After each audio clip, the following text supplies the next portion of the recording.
para a nossa conversa nesse momento o Rodolfo Laterza. Ele é especialista em sistemas de segurança e defesa e em ciência política. Ele também é mestre em segurança pública e pesquisador de geopolítica e conflitos. Rodolfo, um prazer te receber por aqui, seja super bem-vindo. Quero te ouvir, a gente está tendo esse debate aqui sobre o que seria esse pronunciamento de Donald Trump, o que representa, inclusive, essa operação de resgate de um piloto no Irã por parte dos Estados Unidos.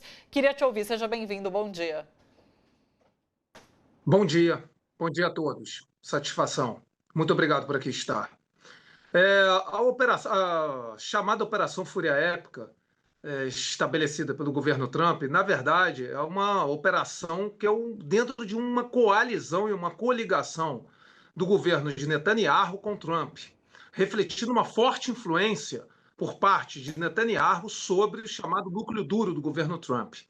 Todos os objetivos políticos, estratégicos e militares fracassaram. Seja a derrubada do regime, que nem mais se fala sobre isso, seja o fim do programa nuclear iraniano, seja o nivelamento com restrições ao programa de mísseis iranianos. Agora, basicamente, se restringe a desbloquear o Estreito de Hormuz. Na verdade, houve, como se diz na teoria do cisne negro, uma sucessão de desdobramentos imprevistos que resultaram já numa derrota estratégica por parte dos Estados Unidos, que não é só a perda de ativos militares, mas também de reputação como garantidor de segurança para as monarquias sunitas árabes, sob a qual repousa o acordo de petrodólares, desde a crise de 1973, na qual as monarquias sunitas árabes vendem petróleo, reciclam os dólares na dívida pública norte-americana e compram bilhões do complexo industrial militar norte-americano, servindo basicamente para os Estados Unidos estabelecerem diversos hubs logísticos de seu interesse para a projeção de força e também para suas projeções expedicionárias no Oriente Médio. Isso tudo foi danificado. Emirados Árabes Unidos, principal centro financeiro, comercial, bancário e tecnológico do Oriente Médio, está numa situação absolutamente crítica, com a destruição de suas refinarias e ataques que estão gerando fuga de capitais e fuga de investidores. O Catar paralisou a produção do gás natural liquefeito e a produção de alumínio. O Bahrein, a sua principal refinaria, também destruída. E algo mais humilhante agora do ponto de vista estratégico, a evacuação forçada de militares norte-americanos da 5ª Frota sediada no Bahrein, em Manama, né, capital do Bahrein, que é essencial para o planejamento operacional dos Estados Unidos do Oriente Médio.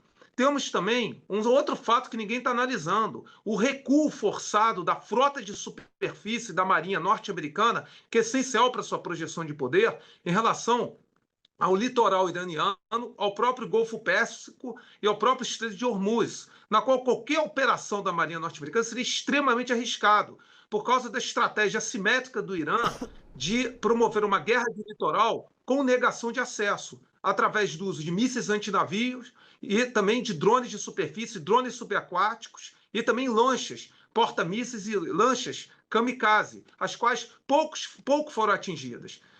Grande parte dos bombardeios norte-americanos e israelenses foi nos centros administrativos, nos centros políticos, nas infraestruturas militares estacionárias do Irã. Grande parte das fábricas e do estoque de mísseis e drones está em fábricas subterrâneas, a qual mesmo a GBU-57, a principal bomba anti-bunker utilizada pelos bombardeiros estratégicos B-1B ou B-2, Spirit, norte-americanos, não conseguem ter tanta eficácia para destruir.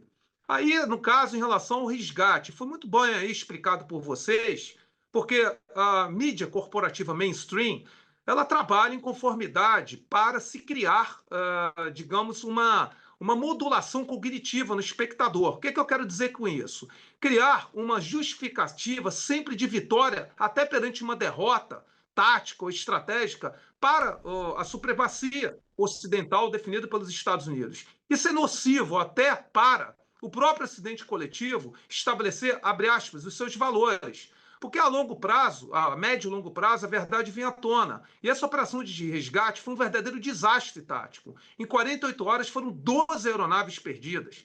E a matéria, do caso da mídia corporativa, transformar isso numa vitória, modula como é a necessidade de nós termos cuidado em tempos atuais com relação às metanarrativas, porque a metanarrativa está dentro daquilo que se denomina guerra cognitiva. E lembremos, a OTAN, os Estados Unidos, considera a guerra cognitiva o sexto espectro multidominial da guerra moderna. Tão importante quanto a guerra terrestre, a guerra aérea, a guerra marítima, a guerra cibernética, a guerra espacial. A conquista dos corações e mentes das sociedades do Ocidente coletivo é fundamental para que as elites continuem deflagrando guerras desse tipo. E o Irã, para finalizar, estabeleceu uma estratégia de guerra assimétrica, muito eficaz.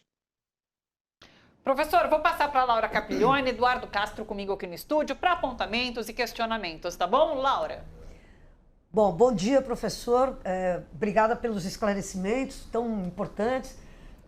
Eu queria perguntar sobre Israel, porque a gente está falando muito sobre o desgaste americano nessa guerra, né? Quer dizer, as trapalhadas do Trump, as confusões do gabinete, dentro do gabinete dele, a oposição americana, enfim, tudo isso, a queda dos aviões, das aeronaves e tal, essas perdas importantes e muito simbólicas mesmo, né? Quer dizer, o ápice da tecnologia caindo no solo inimigo, alvejado por, sei lá, como ele diz, uma gente oriunda da Idade da Pedra, né? Como disse o Trump.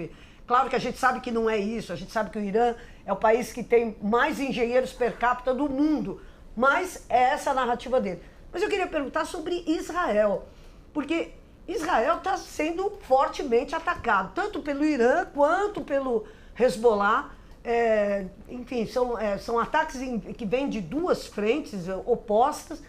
E a Thalita mencionou logo no começo que parece que está escalando uma oposição interna em Israel à guerra, a esse conflito, dessa maneira como ele está. Como é que o senhor vê? O senhor acha que Israel seguirá como esse monolito de pró-Netanyahu, pró-guerra, guerreiro absurdo e tal, isso aqui, ou a tendência é que haja um descolamento de setores mais ligados à defesa dos direitos humanos, ao diálogo, à paz e tal, isso aqui, um descolamento desse esforço de guerra americano, do Netanyahu. Como que o senhor vê o futuro de Israel nesse próximo período que nós vamos viver aí? A sua pergunta é pertinente, porque precisamos entender, primeiro, a instabilidade da coalizão de Netanyahu.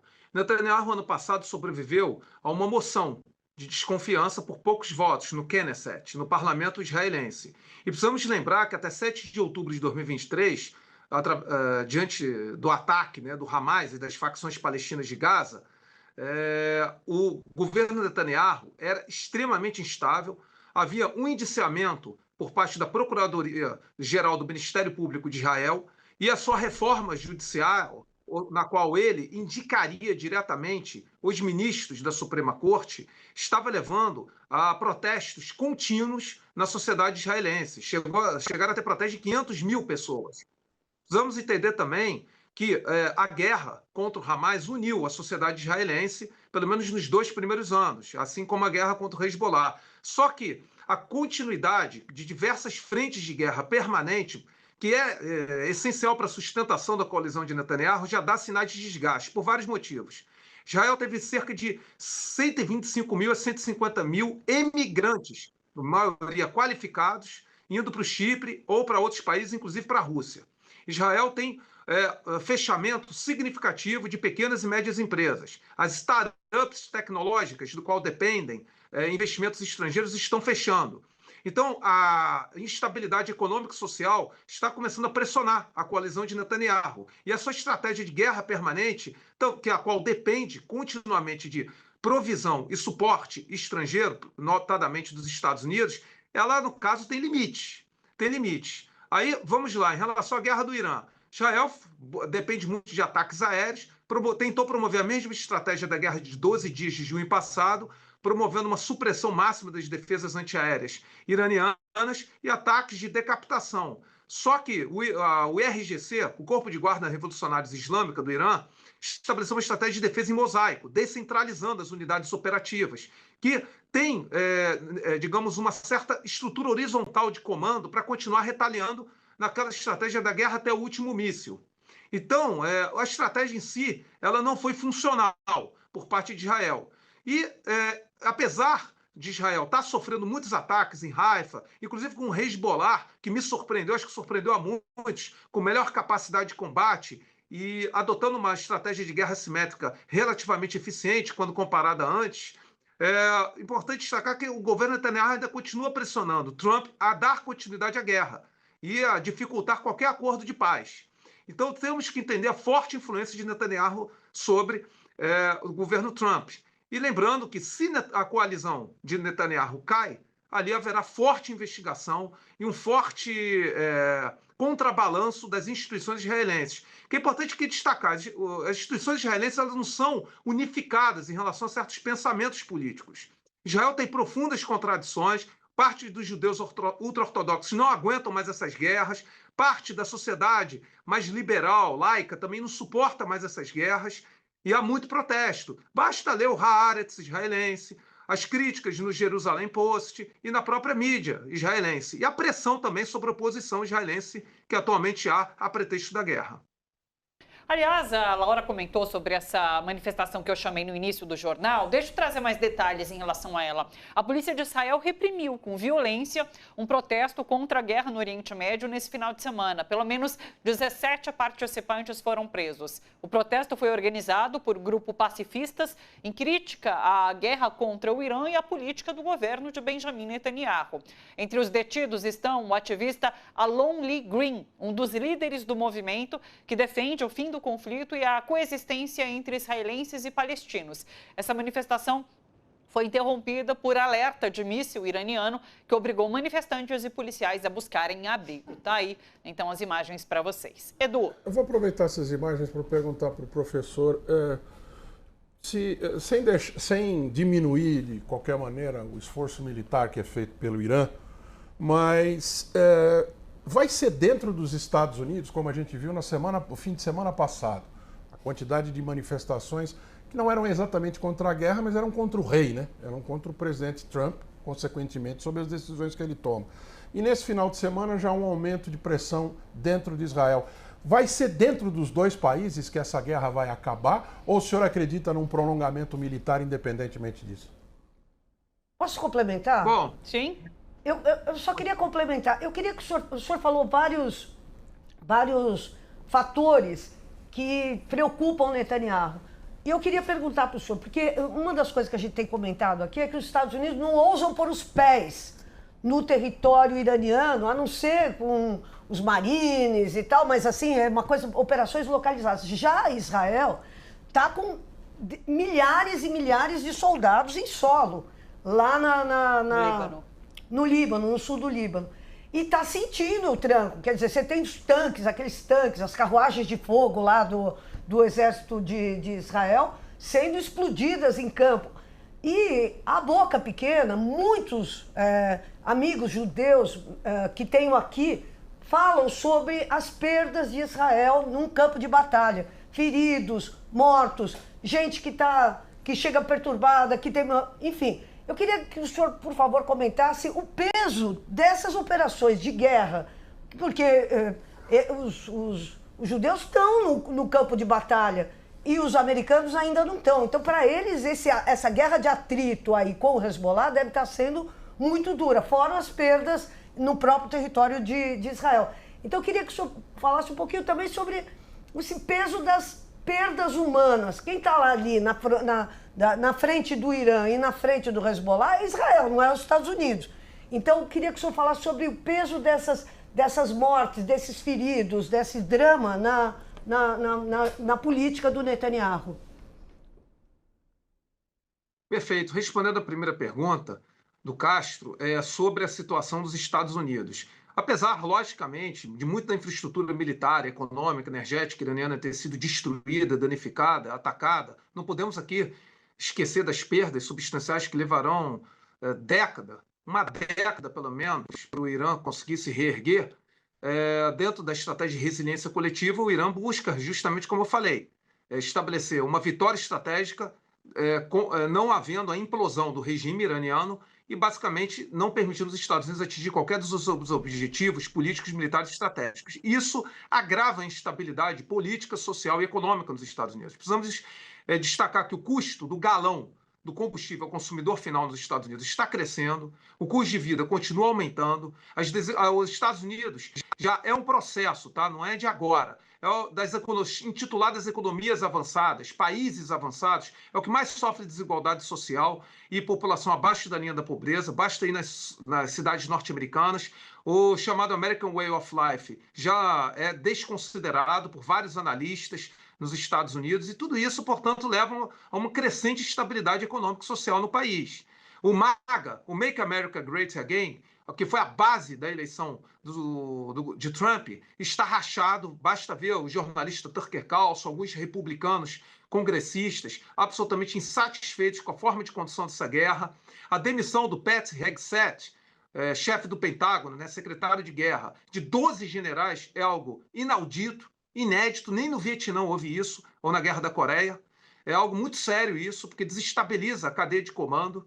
Então, essas contradições podem levar a uma crise por parte dos republicanos em controlar as casas legislativas, seja a Câmara dos Representantes, que equivale à nossa Câmara dos Deputados, ou ao Senado. Se os republicanos perderem os dois controles, e é essa a tendência, Trump se tornará um pato manco, como se diz na ciência política norte-americana, a qual ele vai governar para se manter e vivendo uma crise jurídica, uma crise política a cada semana. Vai ser uma situação muito ruim.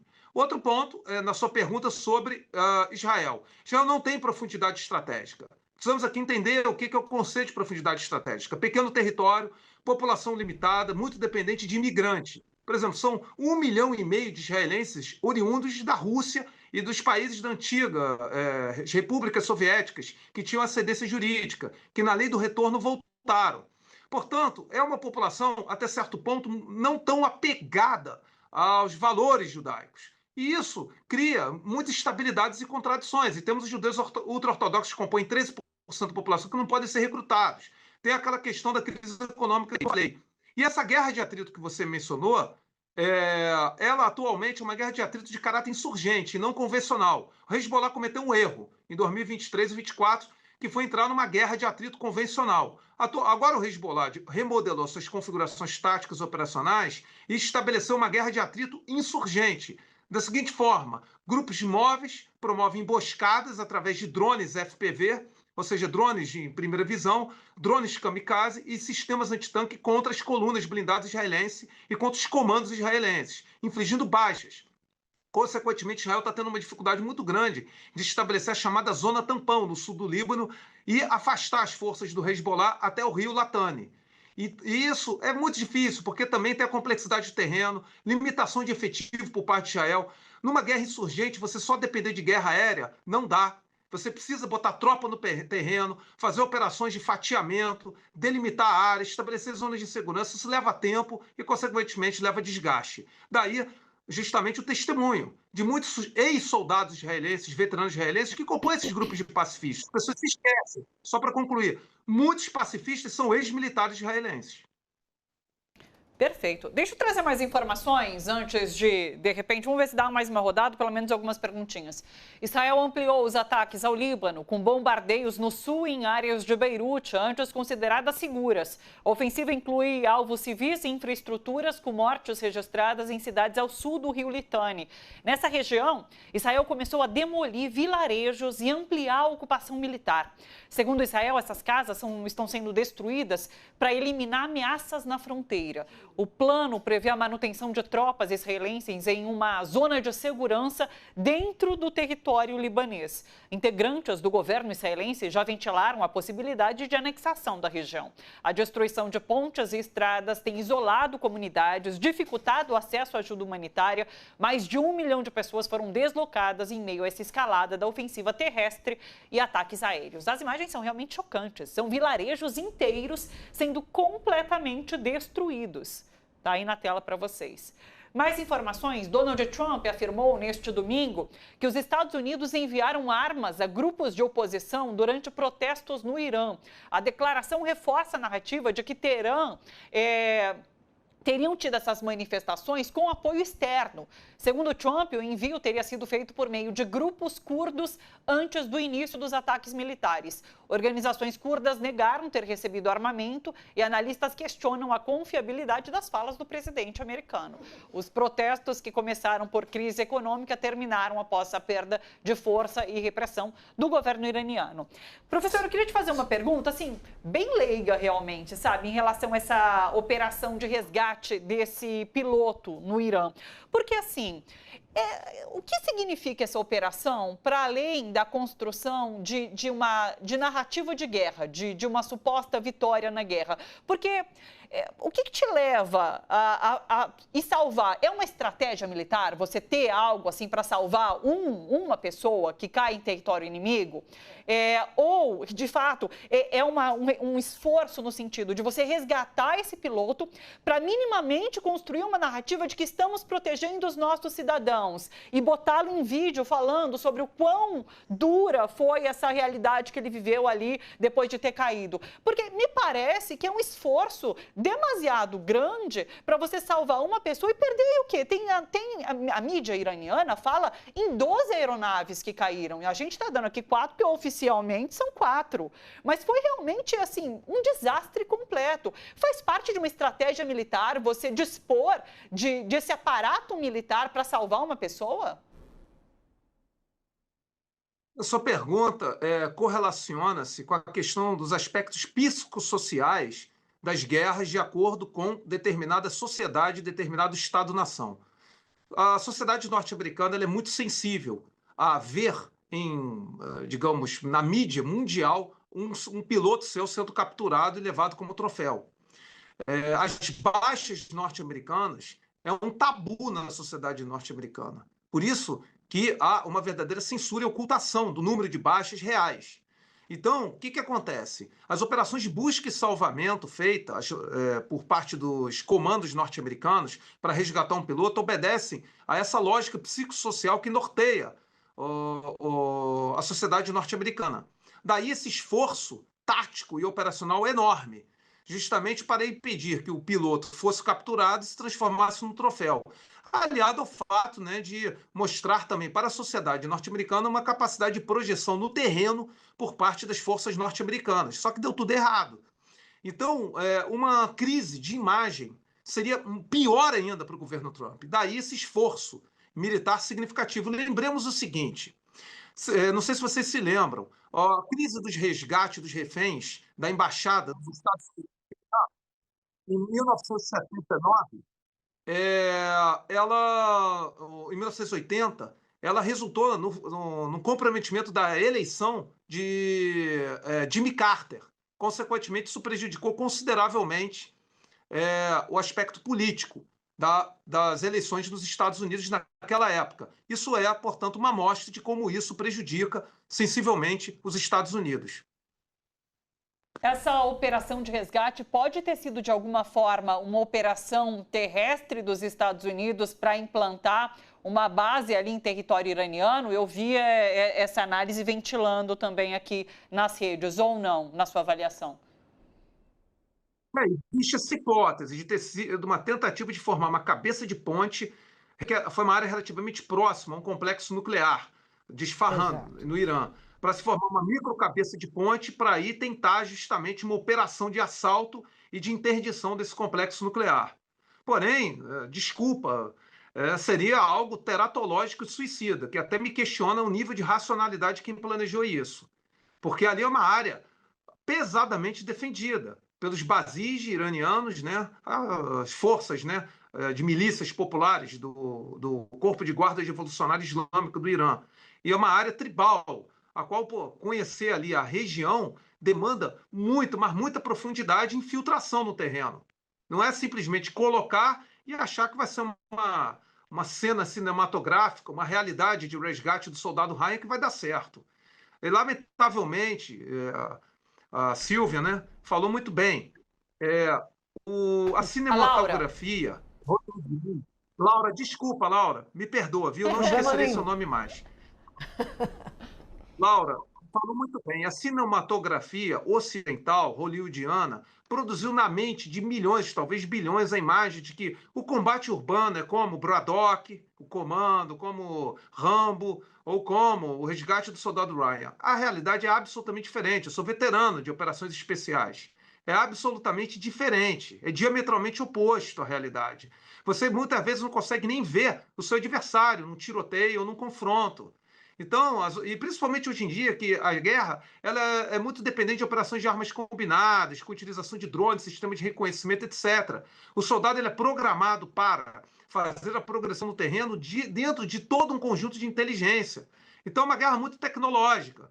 E mesmo uma guerra insurgente contra guerrilheiros é absolutamente diferente daquilo que é mostrado, como no filme Fomos Heróis, lá com o Mel Gibson, em que um soldado norte-americano com uma pistola ele mata 5 de uma vez, entendeu?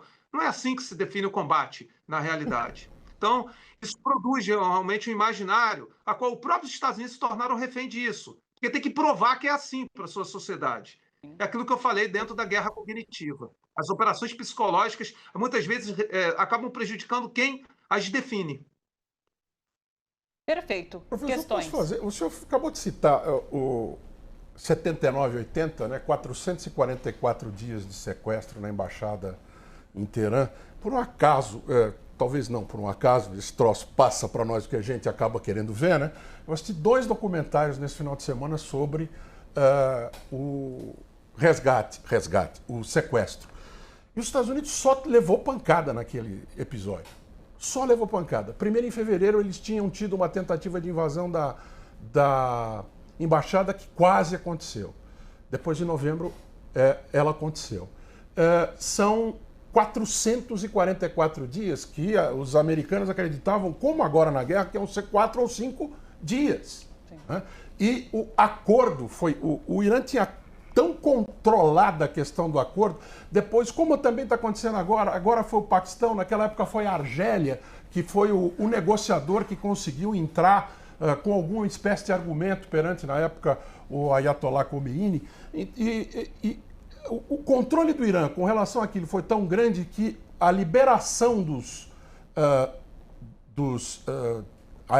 foram 70 reféns, aconteceu ao meio-dia do dia da posse, 20 de janeiro, do presidente Ronald Reagan. Por que ao meio-dia?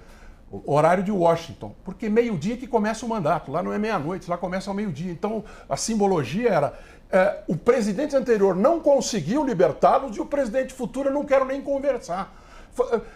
Mesmo assim, os americanos, falando de filme, eles fazem aquele filme Fargo lá, que foi da tentativa de libertação, justamente que era um negócio de cinema. Tal. O senhor vê alguma similitude entre aquilo que os americanos passaram perante o Irã em 79 e 80 e aquilo que estão passando agora? É pior. A situação é pior. Porque o número de baixas e justamente a derrota tática, inúmeras derrotas táticas que os Estados Unidos estão sofrendo, destruição dos seus complexos de radares, a evacuação da Quinta Frota no Bahrein, e essa situação dessa perda coletiva em 48 horas de 12 aeronaves tem efeitos estratégicos muito negativos para a projeção de força expedicionária dos Estados Unidos no mundo inteiro. E temos que lembrar também o esgotamento dos estoques de mísseis Tomahawk, dos mísseis de cruzeiro, como a JASSM, e de outros sistemas, como as munições antiaéreas do Patriot PAC-3 e do TAAD, que os Estados Unidos estão sofrendo. A reposição dessas armas vai demorar, porque elas são complexas de produzir.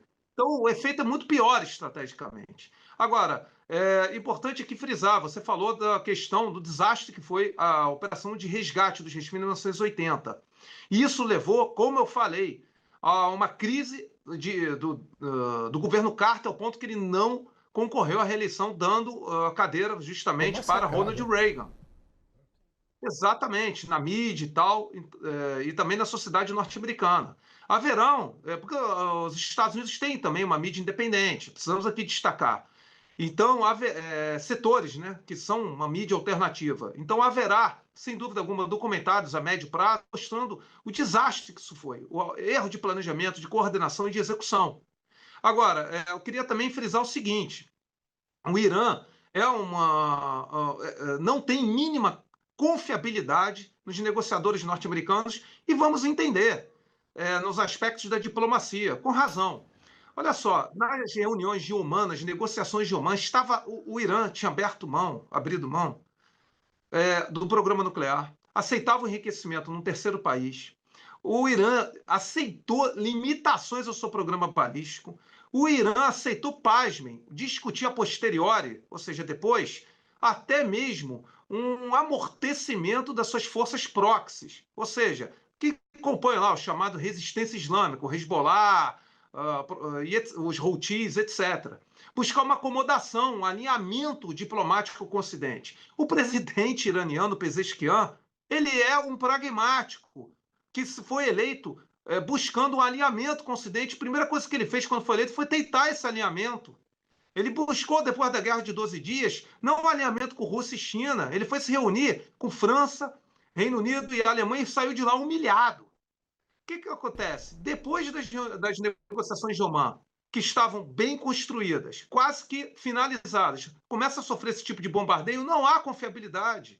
Não há mais construções bilaterais que permitam um distensionamento. E o Irã está com uma vantagem estratégica, ainda que sofrendo perdas colossais na sua infraestrutura, na sua sociedade, mas está com a vantagem estratégica por causa do fechamento do Estreito de Hormuz e por causa da continuidade das retaliações através dos drones e mísseis balísticos, que, repito, vai ser praticamente impossível acabar com o programa de mísseis balísticos iranianos, que foi construído ao longo de 2 décadas, e de drones.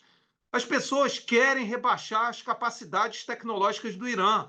Isso é ignorância trazida por causa justamente desse tipo de, muitas vezes, polarização que ocorre na sociedade brasileira. Querem tratar o Irã como medieval, como bárbaros. O Irã é o 4º país do mundo que anualmente mais produz engenheiros. Certa vez, numa palestra, numa cidade tecnológica, em Moscou, eu fazendo uma palestra, e tinham 8 alunos iranianos. E todos, posso falar, o Irã é um país de nerds. 97% da população é escolarizada. 60% dos professores universitários são mulheres, com forte ênfase nas ciências tecnológicas e biomédicas. Pode-se detestar o regime, não necessariamente significa que alguém aqui viveria lá. Eu, pessoalmente, não viveria lá. Mas nós temos que fazer o diagnóstico correto, porque, pasmem, os israelenses, através de seus analistas, não subestimam a capacidade iraniana, não subestimam a capacidade científica do Irã. O Irã conseguiu construir seu programa de drones através de engenharia reversa, a partir de um drone alemão. O Shahed tem influência através de um drone alemão de 1989, um conceito que foi construído pela Alemanha. Então, temos que entender que o Irã não é um país decrépito em mão de obra qualificada, em institutos científicos. O Irã domina todo o ciclo de produção de combustível sólido para os seus mísseis balísticos. Negligenciar isso e dizer que vai reduzir a idade da pedra, e pasme, mais patético ainda, desculpa falar mais forte agora, que o Irã é ligado a esquerdopatas, é uma estupidez, porque se teve um país que mais reprimiu a esquerda e os comunistas foi o Irã. Basta ver a tentativa de Saddam Hussein na guerra Irã-Iraque de utilizar as forças proxies do Partido Comunista Iraniano, que foi reprimido. A União Soviética tentou isso também junto com o Saddam Hussein. O parte dos proxies curdos que Trump tentou formar para invadir o Irã, seja em janeiro e seja agora, são ligados ao Partido dos Trabalhadores do Kurdistão. É uma facção, que é o quê? Qual é o estatuto deles? É marxista-leninista. Então, a geopolítica, ela muitas vezes não sobrevive a essas análises binárias de certo e errado, feio, bonito, esquerda e direita, que lamentavelmente a polarização ideológica muitas vezes tenta reduzir. Não é dessa forma. Então, é estranho Trump formar curdos, tentar patrocinar junto com o Mossad curdos com um estatuto programático marxista-leninista.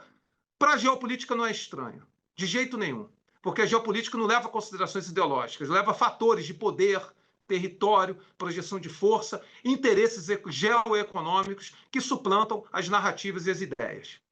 Eu acabei até esquecendo, a guerra contra o Iraque começou no meio do sequestro lá dos 444 dias, entre 79 e 80. E também teve uma tentativa de resgate do soldado Ryan, lá que deu errado, porque 2 aeronaves americanas bateram entre si.